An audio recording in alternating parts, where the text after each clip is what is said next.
1434 வசதி வருவாய் தீர்வாயம் தணிக்கை நிறைவு நாளிலே நடைபெறுகிற குடி மாநாடு கூட்டத்திற்கு தலைமையேற்றிருக்கிற திரு ஏ.கே. ரவிச்சந்தர் தலைவர் காரியகர்த்தா விவசாயிகள் வணக்கத்துக்குரிய வருவாய் தீர்வாய அலுவலர் மாவட்ட பிற்படுத்தப்பட்ட மற்றும் சிறுபான்மை அலுவலர் அவர்களுக்கும் டெல்டாவின் திருமகள் சிறப்போடு தஞ்சையை ஆட்சி செய்திருக்கிற எங்களது மாவட்ட மாண்புக்குரிய மாவட்ட ஆட்சித்தலைவருடைய சிங்கப்பெண் வரிசையிலே வளம் வருகிற போதலூர் வட்டாட்சியர் அவர்களுக்கும் வருகை தந்திருக்கிற அனைத்து அதிகாரிகளுக்கும் விவசாயிகளுக்கும் எனது பணிவான நல்வணக்கம். ஜூன் 12 மேட்டூர் அணை திறக்கிற வேளையில் அனைத்து வேளாண் விரிவாக்க மையத்திலும் குறுவை சாகுபடிக்கு தேவையான விதை நெல் இருப்பு வைக்க வேண்டும். அதே போல அனைத்து கூட்டுறவு சங்கங்களிலும் உரங்களை இருப்பு வைக்க வேண்டும்.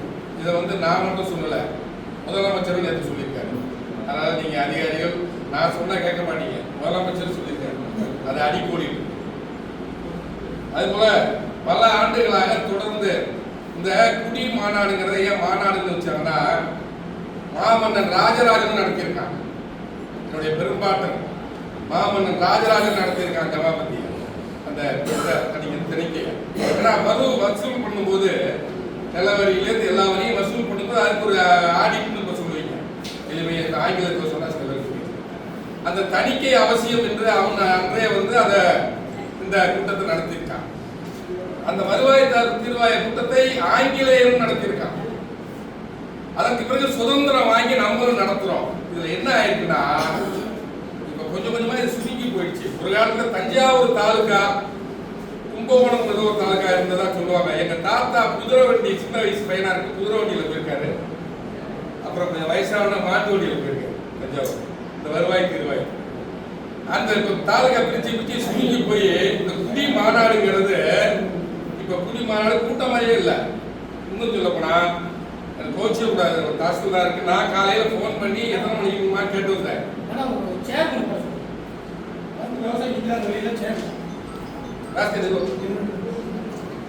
அதனால நீங்க உங்கள்கிட்ட கேட்டுக்கிட்டு தான் நான் வந்தேன். திருவையாருக்கு போனேன், அனைத்து தாலுக்காவும் போயிட்டு இருக்கேன். சில இடத்துல திருவையாறு ஏன் திருவையாறு வந்தீங்கன்னு கேட்டேன். இன்னும் எனக்கு ஆதார் அட்டையில திருவையாறு தாலுக்கா தான் வருதுன்னு. எனக்கு திருவையாறு தாலுக்காவிலே நிலம் இருக்கிறது அவருக்கு தெரியாது.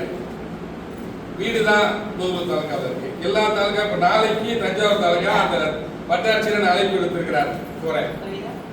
ஆனால் நாளை மறுநாளும் எங்க அம்மா பிரியங்கா பொங்கஜம் அவர்கள் வருவாய் தீர்வாய தணிக்கை நடத்துகிற உரத்த நாடும் சொல்கிறேன். ஆனா நான் சொந்த தாலுக்கா எனக்கு அழைப்பு இல்லைங்க. எனக்கு அழைப்பு இல்லைங்கிறப்ப நான் புரிஞ்சுக்கிட்டேன். நிறைய விவசாயிகளை நீங்க அழைக்கல, இதை நீங்க தவிர்க்கிறீங்க வர்றத வந்தா அவர் தாலுகா ஏதாவது குறை சொல்லுவாங்க, இவர் அவர் குறைய சொல்றாரு, அவர் குறைய சொல்லுவார். அதை தவிர்க்கிறீங்க. பத்திரிகையாளர் ஊடக நண்பர்களை அழைத்து நீங்கள் மதியமே சந்திச்சு அவங்க வீட்டுக்கு அனுப்பிடுவீங்க. அவங்களை கூப்பிட்டு வருஷம் நீங்க போன வருஷம் நாங்க என்ன பண்ணோம்னா, சாருக்கு தெரியாது, அவர் போன தெரியாதாச்சு, மேடத்துக்கு தெரியாது, ஏற்கனவே தினம் இருக்கிற பணியாளர்கள் அப்பையிலேருந்து இருக்கிறாங்கன்னா சாருக்கெல்லாம் தெரியும். ஒரு 15-12 பம்புட்டியெல்லாம் மாலை கட்டிட்டு வந்தேன். மலர் மாலையை கட்டிட்டு தோல்ல வச்சுக்கிட்டு 15 விவசாயிகளுக்கு வந்துட்டு வச்சேன். ஏன்னா பாஸ்கர் வந்தார். ஏன்னா இவங்க தண்ணியே கேட்கல, கேட்கிற 6 நேரம் தான் இருக்கு, அந்த தண்ணி வராது மாலை கூடி வீட்டில் வச்சுறதா அப்படின்னு கேட்டு ஒரு அடையாளப்பட்டதுக்காக எந்த செய்தித்தாள வரக்கூடாதுன்னு சொல்லி. ஆனால் தினத்தந்தி மட்டும் போட்டார். மற்ற பத்திரிகைகளை நீங்க ஆஃப் பண்ணிட்டீங்க, அவங்க போடலை. தினத்தந்தி மட்டும் கொஞ்சம் துணிச்சலா இருக்காரு, நீங்க வரல, இதை கடை வச்சு தரேன். அதனால நீங்க அனைத்து விவசாயிகளுக்கும் வருகின்ற காலங்களில் அழைப்பு கொடுங்க. அவங்க குறைகளை வயலில் மாவட்ட ஆட்சித்தலைவர் போய் லைன் அடிக்கிறாங்க, விவசாயிகள் கூட்டத்துக்கு வர்றாங்க, அவங்களுக்கு பேச வாய்ப்பு நடத்தப்படுறாங்க, ஆர்டிஓ மீட்டிங் வர்றாங்க, அங்க நிற்கிறாங்க. ஒரு சிலர் எங்க போறதுன்னே தெரியாம இருக்காங்க. அவங்களுக்கு இது ஒரு களம். இது தொடர்ந்து புராதனமாக நடத்தப்படுற குடி மாநாடு இது நசிந்து போகிறது. இது அனைவருக்கும் அழைப்பு எடுக்க வேண்டும் என்ற கோரிக்கையை வலியுறுத்துகிறேன். அது போல இந்த சித்தாடங்கள் படிவம், இங்க இருக்கிற எந்த விவசாயம் யாருன்னு சொல்லுவாங்க, சித்தாடங்கள் படிவம் நீண்ட நெடிய நாட்களாக 10 ரூபா கொடுத்தா நீங்க கடையில் வாங்குறீங்க. அதுவும் ஜெராக்ஸ் தான், ஒரிஜினல் ஃபார்ம் இல்லை. 10 ரூபா கொடுத்தா ஜெராக்ஸ் வாங்க வேண்டியிருக்கு அந்த படிவத்தை. அது வந்து சில இடங்கள்ல கூகுள் கிடைக்கல, தஞ்சாவூர் அலையணும். திருக்காட்டுக்குள்ள கிடைக்கல, திருவேர் அலையணும். திருவேர்ல கிடைக்கலனால தஞ்சாவூர் போகணும். இல்லாட்டி அங்கேயே பெரம்பலூர், அரியலூர் போடுற நிலைமையெல்லாம் இருக்கு. ஏன் அந்த படிவங்களை வருவாய்த்துறையை அச்சிட்டு வழங்குறது? 10 ரூபா ஜெராக்ஸ் வாங்கிட்டு கணனி சிட்டா வந்துருச்சுன்னு ரொம்ப எளிமையா சொல்ல எங்க தாசில்தார் சொல்லுவாங்க. அப்ப கணனி சிட்டா வந்த மாதிரி ஈயடங்களும் கொடுத்துருங்க, எங்களை அலைய விடாம. பிஓவுக்கு வேலை மிச்சம். அதனால நீங்க ஒன்று ஈயடங்களும் கொடுக்க பாருங்க, இல்ல கம்ப்யூட்டர் சிட்டா இதை வந்து அந்த படிவத்தை வந்து சிட்டாடங்கள் படிவத்தை அரசே அச்சடிச்சு எல்லா பிஓ கிராம நிர்வாக அலுவலகத்திலையும் வைங்க. அவங்கள அலைய விடாதீங்க. வயசானாலும் அன்னைக்கு ஒருத்தர் வராரு, சிட்டாடங்கள் பாரம் கிடைக்கலண்ணே, என்ன பண்றது தெரியலங்கன்னு அலையிறாரு. வாங்க எழுதிட்டு போய் நான் வாங்கி தரேன், அழைச்சிட்டு போய் ரொம்ப தூரம் போய் வாங்கி தரேன். அதனால இதெல்லாம் நீங்க தவிர்க்க வேண்டும். பணிவரை கேட்கிறேன். கூகுள் தாலுகா சிறப்பான நடைபெறுவது அண்ணன் சொன்ன மாதிரி அதில் நம்ம குறைந்திருக்கின்ற குறைகளை சொல்லத்தானே வேணும். அதனால என்ன சொல்றேன், அது போல இந்த சர்வேயர் இன்னைக்கு என்ன தினம்னா அளவியலாளர் தினம், அளக்கிற சர்வேயர் தினம், உலக சர்வேயர் தினம். உலகளந்த கோல்னு ஒன்று வச்சிருந்தான் என்னுடைய பெரும்பாட்டன் ராஜராஜன். அதை வச்சுதான் அளந்து அப்பயே சர்வே பண்ணி பட்டாளம் கொடுத்துருக்காங்க. அது மாதிரி உலகளந்த கோல்னு ஒன்று வச்சிருந்தார் ராஜராஜன். அதை வச்சுதான் நிலங்களை அளந்து அப்பயே பட்டா கொடுத்தாரு. அது மாதிரி இன்னைக்கு சர்வேயர் தினம் அப்படி சொன்னா புரியுது, அளவியாளர் தினம்னா புரியல. சர்வேயர் தினத்தில் நான் வாழ்த்து சொல்றேன். அதே நேரத்தில் தனியார் சர்வேயர் மட்டும்தான் தவறு செய்யறாங்கன்னு சொல்றது நான் ஏற்றுக்கொள்ளவில்லை. தொடர்ந்து என்னுடைய தாலுகா திருவையாறிலிருந்து வந்த தாலுகா, அது அங்கே வாடகை கட்டத்தில் இருக்கும்போது, நிரந்தர கட்டத்தில் இருக்கும்போது, இந்த தாலுகாவில் இந்த தாசில்தார் அலுவலகத்திலிருந்து எந்த வழக்கு போட்டதெல்லாம் உண்டு. வழக்கு போட்டு 5 வருஷமா நடக்குது. ஒரு தாசில்தார் இருக்கு, ஒரு விஓ போட்ட வழக்குன்னு இருக்கு, நிவாரணம் தரலன்னு கேட்டதுக்கு. அது மாதிரி சர்வேயர்கள் வழக்கம் வந்தா என் ஊர்ல எனக்கே நடந்திருக்கு. யாருக்கு அலக்கம் வந்தாலும் யார் பணம் கட்டுறாங்களோ அவங்க வந்து 5000 இல்ல 10,000 ஏதோ ஒண்ணு. யாருக்கு அளக்குறாங்களோ அவங்களுக்கு சாதகமான அளவை வருகிறது. அது எப்படி? இப்ப உதாரணமா ஒரு என்னுடைய சர்வே நம்பர் 136 33 சென்ட்ல 17 சென்ட் எங்க அப்பா வெள்ளூர்ல நெல்குளமா பயன்படுத்துறேன். இந்த பக்கம் எங்க சித்தப்பாக்குள்ள நெல்குளம். பக்கத்து வயக்காடு எல்லை பிரச்சனை, ரெடிமேட் காம்பவுண்டு வேலையெல்லாம் வைக்கும்போது பிரச்சனை வந்து 4 வருஷமா அந்த பிரச்சனை. இவங்க ஒரு டீம் வர்றாங்க, விஓஓ அல்லது சர்வேயர் வரும்போது யார் பணம் கட்டுறாங்களோ அவங்கள்ட்ட 5000 வாங்குறாங்க. அவங்களுக்கு சாதகமா எல்லாம் வருது. அடுத்த வாட்டி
யார் சர்வே பண்றாங்களோ அவங்களுக்கு சாதகமாக அந்த எல்லை வருகிறது. உங்கள்கிட்ட ஒரு கணக்கு தானே இருக்கும், நான் கேட்கிறேன் 2 கணக்கு இருக்கா? இதெல்லாம் கம்ப்யூட்டரைஸ் ஆயிடுச்சு. நீங்க அந்த இதுலயே கணனியிலே எடுத்து பார்க்கலாம், மேப்பெல்லாம். அது எப்படி வந்து ஒருத்தருக்கும் மாறி இதுல இடையில நான் மாட்டினவன். நீங்க 2 பேரும் அளந்து இந்த எல்லையை மாற்றும் போது நான் 2 முறை ரெடிமேட் காம்பவுண்டை மாத்திருக்கேன். அதுக்கு சர்வேக்கே பணம் கட்டி நம்ம 5000 லஞ்சம் கொடுத்துருக்கோம். ஏன்னா அந்த ரெடிமேட் காம்பவுண்டை மாத்திர செலவு 5000 6000 2 வாட்டி மாத்திருக்கேன். அதனால இது திரும்ப அவருக்கு நான் பணம் கட்டியிருந்தா எனக்கு எல்லையை சாதாரணமா போட்டு கொடுத்துருப்பாங்க சர்வே. இது எதுக்கு? அதனால வட்டாட்சியரே வரணும், இல்லாட்டி நான் எங்க ஆர்டிஓ மேடத்தை கொடுக்குறேன், இல்லாட்டி வேற டிஆர்ஓ கொடுக்குறேன். எனக்கு இதுக்கு தீர்வு 4 வருஷமா ஏதோ ஒரு லேண்ட் ப்ராப்ளம் வந்துருக்கு. இந்த 2 குரூப் 2 பார்ட்டி இருக்காங்க. அதுல எவ்வளவு ஒருத்தர் அடிச்சுக்கிட்டு போலீஸ் ஸ்டேஷன் போயிட்டு இருக்காங்க. அம்மையகத்துல. அதனால இந்த என்னைக்கோ ஒரு நாள் லேண்ட் ப்ராப்ளம் எவனுக்காவது மண்டை பெருசா உடஞ்சு ஏதாவது ஒன்று ஆகி போச்சுன்னா, இல்லை நடுக்காத மாதிரி ஏதாவது ஆகலாம். வாய்க்கால் மருந்து வச்ச கதை உங்களுக்கு தெரியும். நான் உட்கார்ந்த மெடிக்கல்ல தாழ்த்தப்பட்ட மக்களுக்காக அதனால இது இந்த லா அண்ட் ஆர்டர் ப்ராப்ளம் இதெல்லாம் தவிர்க்கிறதுக்கு நீங்க அதை நேரடியாக அளவீடு செய்யணும்னு கேட்டுக்கிறேன். அதுபோல இப்போ வந்து நீர்வளத்துறை சார்பில் வந்து தஞ்சாவூர் மாவட்டம் 22 கோடியே 28 லட்சம் ரூபாய்க்கு வாய்க்கால்கள் தூர்வாரப்படுது. இந்த தூர்வாரப்படுகின்ற வாய்க்கால் வந்து இந்த நம்ம தென்பெரம்பூர் பகுதிக்கு மட்டுமே 50 லட்சம் ரூபாய்க்கு வேலை நடக்குது. இந்த 50 லட்சம் ரூபாயில உதாரணமா எங்க ஊர்ல ஒரு வாய்க்கால் நான் தொடர்ந்து எனக்கு பாசனம் செஞ்சதுல எங்க பகுதி விவசாயிகள் தொடர்ந்து கொடுத்த கோரிக்கை 8 லட்சம் ரூபாய் அந்த வேலை. ஒரு நாள் ஆரம்பிச்சு 7 நாள் அதிகப்படியா 8 நாள்ல அந்த இயந்திரம் வேலை செஞ்சு முடிக்குது. ஒரு நாளைக்கு வாடகை அது 10,000 ரூபாய். 1 லட்சமே வச்சுக்கிட்டாலும் பாக்கி 7 லட்சம் எதுக்கு சேவிங்ஸ், எதுக்கு மிச்சம்? 4 லட்சத்துக்கு ஒரு வாட்டி வெட்டும் போது 3 லட்சம் வரைக்கும் வெட்டி கொடுத்த நீர்வளத்துறை இந்த ஆண்டு தேர்தல் திருவிழா வருங்கிறதுக்காக பண்றாங்களா? அனைத்து இடத்துலையும் 10% வேலை நடக்கல. இதுக்கு விவசாயிகளுக்கு வாய்க்கால் வெட்டணும் பேர் பண்றாங்களா? இதை ஆய்வு செய்யணும்னு சொல்லி நான் நீர்வளத்துறை இ பேசும்போது வெண்ணாரி காவிரியில பேசும்போது தாசில்தார் நாங்கள் கூட வச்சுக்கோணும். எங்கள்கிட்ட சவால் இல்லை. எந்த வாய்க்கால் வெட்டுற இடத்துக்காவது மரியாதைக்குரிய பட்டாட்சியர் போயிருப்பாங்களா? பூலூர் தாலுக்காவில் திருவையாறு தாசில்தார் கேட்டாங்க போயிருக்காரா? தஞ்சாவூர் தாசில்தார் நாங்கள் போயிருக்காரா? யாரையுமே இவங்க அழைக்கவே இல்லை நீர்வளத்துறை. அப்புறம் எப்படி இவங்க வாய்க்கால் வெட்டி முடிச்சாங்க? இன்னொரு சொல்றாரு, நூடல் ஆபீசர் நிக்கிறார் பாருங்க போட்டோம்னா வெட்டுற இடத்துல இருந்து நூடல் ஆபீசர் போட்டோ எடுத்து விட்டாரு. ஆரம்பிக்கிற இடத்துல மாதிரி நீ வெட்டினியா? அந்த அகலம் அந்த ஆளை வெட்டினியா? வெட்டாரு. இது பகல் கொள்ளையாது. விவசாயிகள் பேர்ல விவசாயிகளுக்கு வாய்க்கால் வெட்டிட்டோம்னு பேர் பண்ணி போர்டு, அந்த போர்டுல அத்தனையும் அகலமும் இருக்காது, நீளமும். அந்த அகலம் நீளமும் இருக்கும், அகலம் அவ்வளவு ஆழம் அவ்வளவு அதுல இருக்காது. என்னைக்கு தொடங்குறான் என்னைக்கு முடிக்கிறான் அதுல இருக்காது. ஒப்பந்தக்கார பேர் அந்த வாய்க்கால் வெட்டுற பேர் அதுல இருக்காது, வேற ஒரு ஒப்பந்தக்கார பேர் அதுல இருக்கும். இது இருக்கிற முறைகேடான இது பட்டவர்னா பகல் கொள்ளை இல்லையா? வயிற்றுக்கு சோறு போடுற விவசாயிகள் வாயில மண்ணலி போடுற விஷயம் இல்லையா? அது இதை நீங்க தீண்டும் அந்த வாய்க்காலாம் நீங்க ஆய்வு செய்யணும் பணியோட கேட்டுக்கிறேன். நான் ரொம்ப நேரம் பேசினா உங்களுக்கு தொந்தரவா இருக்கும். நாளை கலெக்டர் மீட்டிங்ல 3/4 மணி நேரம் பேசுறேன். கலெக்டர் எனக்கு வந்து வெள்ளை அடிக்க மாட்டாங்க, எல்லாருமே அடிப்பாங்க. ஏன்னா அது விஷயம் இருக்குங்கிறதெல்லாம் அடிக்க மாட்டாங்க. வாய்ப்புக்கு நன்றி கொடுக்குறேன். இதை நான் எழுத்தோடைய சாப்பிட்டு கொடுக்குறேன்.